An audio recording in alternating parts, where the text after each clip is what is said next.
Hello, Samson here. So, July's book review is based on a book I was reading titled How to Read a Book by Mortimer Adler. A book that was recommended by listening to Jim Rohn. It's a very odd book that was written a very long time ago. So, having gone through the whole book, having read all of it, I think the whole glimpse of the whole book is basically based on what chapter 14 talks about. But away from what chapter 14 of the book talks about, there are certain glimpses of which you might want to just understand if you to understand how to read a book for you to be able to get the best out of the book. So Mortimer Adler basically brings forth the basics on how you can enhance the ability of you to read a book.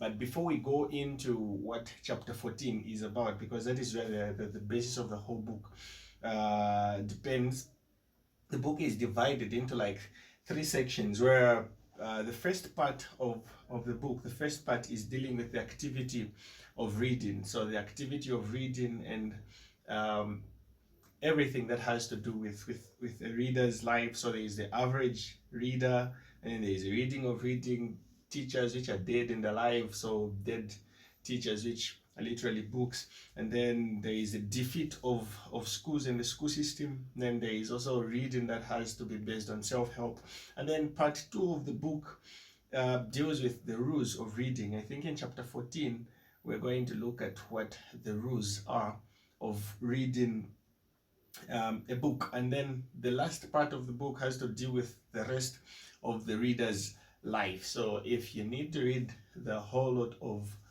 Mortimer Adler's How to Read a Book, then you definitely need to check out for the three parts that I've just talked about. But then a summary of my takeaway from reading the book. The first thing that I got is the types of reading which Mortimer Adler brings forth. And then there are like four types of reading which a book discusses. So it's reading for amusement, there is reading for knowledge, there is reading for information, and reading for understanding. Reading for amusement is basically what entertainment is about, reading fantasies and other different kinds of books. Reading for knowledge is reading different literature that is going to get you informed. Reading for information is reading literature as well that is just going to get you informed. But the most important type of reading is, I think, reading for understanding, where you get soaked in the books or in whatever material that you are reading. Away from the types of reading, there are types of learning. So the types of learning are basically divided into like four. So it's learning from discovery, and that is without teachers.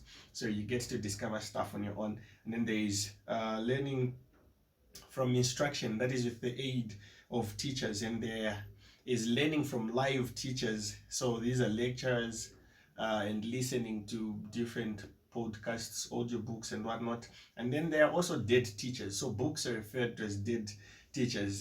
The reason behind is very simple, because you cannot have a conversation with a book. Instead, you can just get the knowledge that the author had put in the book at the time. And then there are types of books as well if you want to read. So the digest and repetition. So digest types of books are books where you get soaked into the book and then you digest, and you really understand that the author is bringing forth.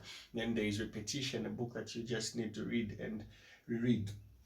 Away from the types of books, levels of reading. So the levels of reading, I think, are going to get connected to the rules of reading. So there is elementary reading. So that is finding the most important words from the book, or the elementary type of reading, where it is just more of a starting phase of reading. And then there is introspectional type of reading, and then there is analytical type of reading, and then there is synoptical type of reading. So you read from an elementary point of view, from an introspection type point of view, and then you read for analysis, and then there is also synoptical type of reading. And then the last thing I think I'm discussing before we go into the rules in chapter 14 is the three reading rules, which are going to so much focus on, even looking at how to read a book. So the 3 rules to reading. The first one, which is important, is you need to identify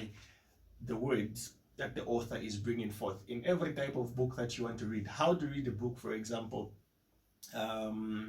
reading is the keyword that was used in the book. And then the second rule to reading is you look out for the most important sentences. So from the word you graduate, you go to the sentence. And then the third rule is you need to move on to look at paragraphs.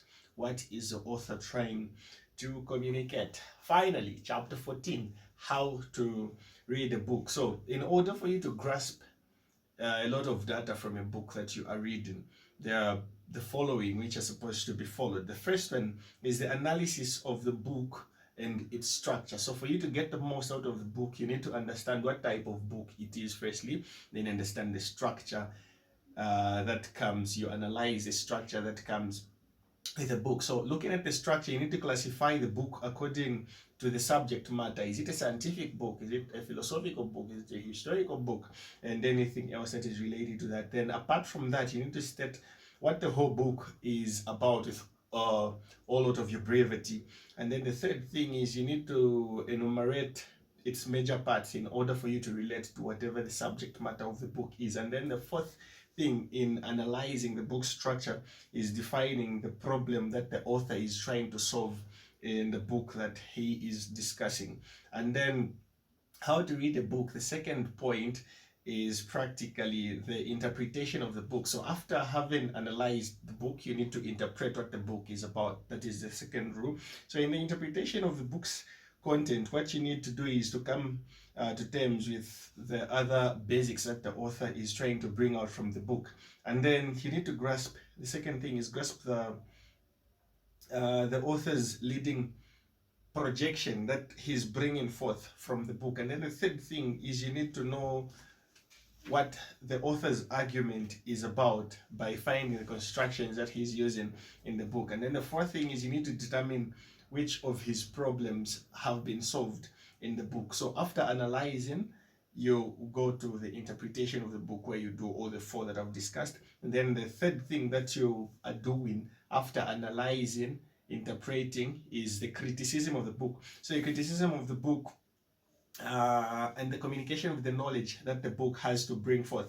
So here what we are looking at is firstly the general maxims which you need to understand. So number one from the general maxims is you don't need to criticize the book not until you have had an analysis taken and interpretation of the book done, then you can criticize. And then the second maxim that is you need to respect the difference that is between knowledge and opinion by having reasons for any critical judgment you want to make. So you look at that and then you can be able to make your own judgment from there. And then the second thing away from the general maxims is you need to have the specific criteria in order for you to criticize a book. So the specific criteria that comes in before criticizing a book is you're looking at what problem the author is trying to solve in the book. And then the first thing is you need to show or look out for the fact that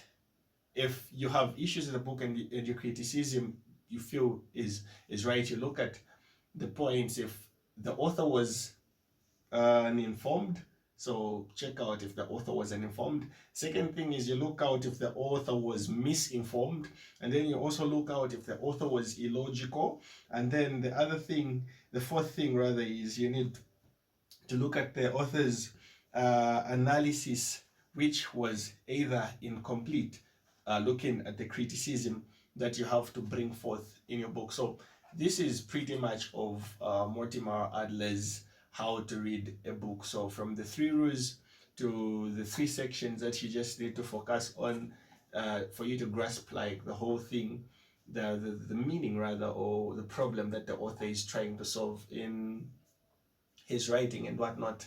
Pretty much about that. And then the last part of the book, I think, is discussing some of the greatest literature that in Adler's time we are reading and whatnot. You might want to check that through as well. But pretty much of how to read a book by Mortimer Adler, this is it. So till we meet in the next segment, I am checking out.